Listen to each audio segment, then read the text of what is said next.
Anong sabi mo? Pumunta tayo ng hotel. Usap lang ganun. Bakit sa hotel pa? Pwede namang dito na lang sa cafe. Come on, Kennelia, Kendra. KK, my love. Hindi mo ba naisip na mas payapa ron? Na mas tahimik at makakapag-usap tayo ron? May aircon pa, di ba? Varkin kasi... Kennelia, mahal mo ako, di ba? Kennelia. Yes, I love you, but... Tara, pumunta tayo ng hotel ngayon. Don't worry. I'll pay for everything. Ayoko. Kennelia, don't make me lose my temper here. You don't want me to get mad, right? Kaya tara na. I promise you, everything will be worth it. Bakit ka tumigil? Varkin, ayoko. Ayaw mo? Bakit? Nag-aaral pa tayo eh. Ano naman? Hindi pa ako ready. Hindi ka pa ready pero ready ka makipaglandi at tawanan sa ibang lalaki? Varkin, yung boses mo. Baka alam mo kung tinataas ka ng boses. Nakakainis ka kasi. Tsaka ano sabi mo kanina? Mahal mo ako? Huwag naman pala eh. Bumigay ka na. Huwag mo akong pilitin. Hindi kita pinipilit. Inuutusan kitang babae ka. Wala ka nang ibang magandang ginagawa tapos ganito ka pa. Tara na kasi. Hindi mo talaga ako mahal, no? Ano? Huwag mo akong dramahan, Kennelia. Hindi mo talaga ako mahal, Varkin. May gusto ka lang makuha sa akin pagkatapos nun, itatapon mo na lang ako na parang basura. Paano mo nalaman? Tain na, matalino ka nga pala. Bakit? Wala lang. Trip-trip lang namin magkakaibigan. Hindi ka naaawa sa akin? Mas naawa ako sa sarili ko. Pinatulan kita eh. Tutuloy ba tayo sa hotel o ano? Varkin, ayoko. Ayoko. Ayaw mo talaga? Tiga Batangas ka pa, di ba? Umuwi ka mag-isa mo. Paka-arte nito.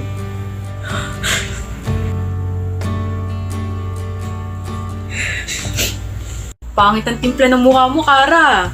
Halatang stress ka nang malampasan ako sa ranking, ha? Ay, hindi naman masyado, Kal. Pero at least hindi katulad mo na wala pang ginagawa at iniisip eh. Ang sama-sama na agad ng timpla ng mukha mo.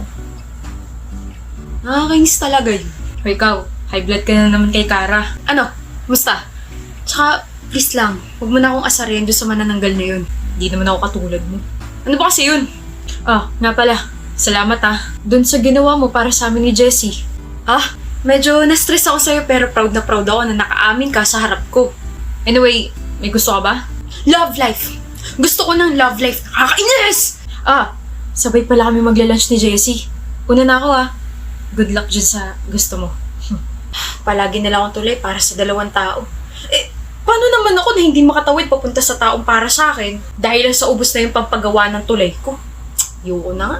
Kung balak mo pa kausapin yung sarili mo, pwede gawin mo na rin sa ibang lugar. Nakaka-istorbo eh. Kausap? Guni-guni mo lang yun. Oh, ba't nandito ka pa sa harap ko? Sorry, Kara. Hanap ko kasi love life. Hindi manananggal. Tabi. Ha? Nakaharang ka. Tabi ka ako. Hindi ba uso sa'yo ang mga salitang, excuse me, Pogi? Hindi. Lalo na kapag hindi naman talaga gwapo. Aba, gwapo ako sabi ng nanay ko. Wala naman ako sinabi na ikaw yung tinutukoy ko. So, gwapo talaga ako sa paningin mo? Hindi. Init talaga ng dugo niya sa akin. Kasi palagi mo akong binabother. Sino hindi maiirita doon? Ano to, pisngi? Oh, Kara. Ba't bumalik ka? Gusto mo talaga ng atensyon ko, no? Kung di lang kami rivals, baka iisipin kung pwede kami. Bagay pa naman kami. Uy, ikaw. Ano yung inisip mo? Gising! Hindi pwede yun. Gising! Good morning, everybody! Ano? Bakit ka nakatitig? May muta ka pa? Ano yun? Tara na, kain na tayo. Minsan lang talaga siya ngumiti. Ganda niya. Uy, ikaw. Delikado yan, Uy, umalis ka nga sa isipin ko, Kara. Tawag mo ako? Sabi ko, tara. Tara na, Christian. Gutom na ako. Ganyan din ako kay Jessie dati, pre. Naiintindihan kita. Yung ganyan. Kunwari, hindi alam kung ano sinasabi ko. Okay lang yan, pre. Nasa second stage ka pa lang naman. In denial. Ewan ko sa'yo. Tignan mo nga naman, no? Kung sino po tong lagi kong kaaway, siya pa tong partner ko sa report. Hoy, partner. Hangin ba yung kausap ko, ha? Wala akong panahon para makipaglokohan sa'yo. Let's just do our report para matapos na. Bakit parang mas lalo ka yatang sumungit ngayon? Big deal ba? Hindi naman. Then shut up and bigyan na lang natin ng gagawin ng isa't isa. Magkita tayo sa Sunday. And always reply to my messages. Okay? Bawat araw talagang lumilipas, lalo siya sumusungit. Ay, hindi ako late. Pogi ko, no? Sa totoo lang, malabo talaga mata ko eh. Wala akong pake. Sungit! Okay, so ito yung magiging introduction natin. And then instead of asking some questions sa audience, let's have a proper debate para alam nila. Nakikinig ka ba? Kung hindi, pwede ka nang umalis. Galit ka ba sa akin? We have to finish our report. Bakit feeling ko mas galit ka sa akin ngayon, Kara? Oh, please. Alam ko namang rivals tayo, pero iba eh. Sino may sabing rivals tayo? Hindi ba? Di ba yun naman yung gusto natin para intense yung labanan sa ACADS? Gusto mo yon. Pero ako, hindi ko gustong rivals tayo. Kara, gusto ko maging tayo. Miss, nagbebenta ka ba ng mga bags? Hindi ba halata? Kita mo ang daming bags sa harap mo tapos tatanungin mo ako kung nagbebenta ba ako ng mga bags? Can you introduce the bags in front of you? Para kanino ba? Para sa girlfriend ko. O ito na sir, mag-umpisa tayo kay Yuna. Minsan member ng 8C, madalas lagayin ng gamit. Matibay to sir. Mas matigas pa to kaysa sa ulo ng girlfriend mo. Isa pa, hindi ka mananakawan dito. Dahil kita mo namang taklob na taklob ang buo, di ba? Dito naman tayo kay Ellie sir. Pwede gawing lunchbox, pwede rin pang alis. Mas magandang gawing sling bag to sir. Pwede rin patungan ng mga gamit. O di ba ang galing?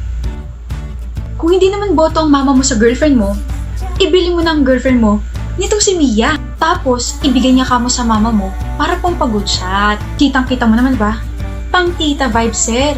Sosyalin, malinis, maganda, halatang pang chismosa.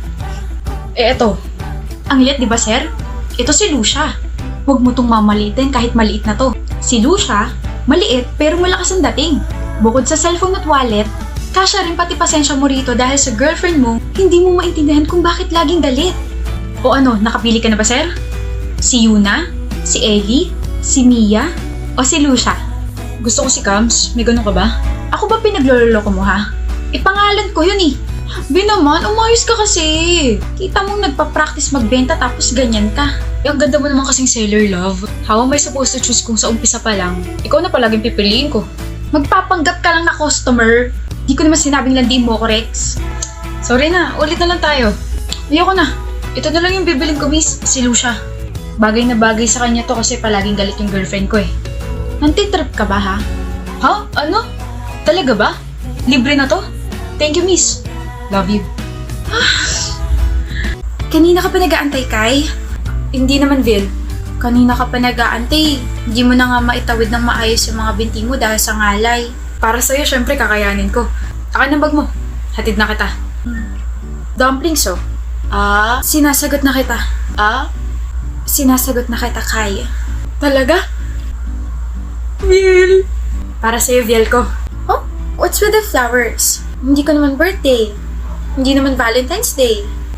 Just flowers. Thank you. Love you. I can't believe we forgot our 3rd anniversary. Yeah. Sorry, pagod lang talaga. Same. Tuloy ba tayo this Saturday? Sorry, Viel, may business trip ako sa Visayas eh. Sakto pala kasi may lakad din ako kasama ng mga friends ko. Viel. Are we okay? No. We're not okay, Kai. We both know we're not okay. Ano nangyari, Vil? Bakit naging ganito? Napagod tayo sa isa't isa. We're not even excited to see each other anymore. No more just flowers. No more small talks. No more celebrations. No more Viel ko. Sorry. Sinubukan naman natin ayusin, pero we got bored. Wala na yung sparks. Sorry. Susundin ka ba ng boyfriend mo? Wala akong boyfriend. Ha? Last balita ko sa'yo, kayo pa ni Kai. So, matagal na kayong break. Sorry girl, I didn't know. Pero may susundo ba sa'yo? Sabi ka na sa akin. Yeah, may susundo sa akin. Actually, ayan na siya. Kai? What? Huh? Sabi mo, break na kayo.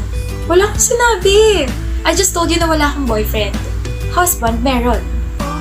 Kai's my husband. We got married 3 months ago. Huh? We broke up, we parted ways. Then we met after a couple of weeks. We sat there, stared at each other. Then nag-usap kami.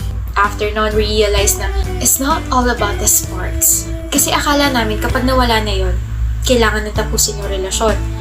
Which is hindi pala. Cringe pakinggan, pero we were reminded of kung bakit nasa isang relasyon kami. Na support system namin yung isa't isa. At diba, asawa ko na. Hi, love. Hi, Bielko. Uwi na tayo? Excuse me. Bye, Joey. Ganda mo talaga. Ba't ba ako pumunta sa reunion na to? Sana natulog na lang ako.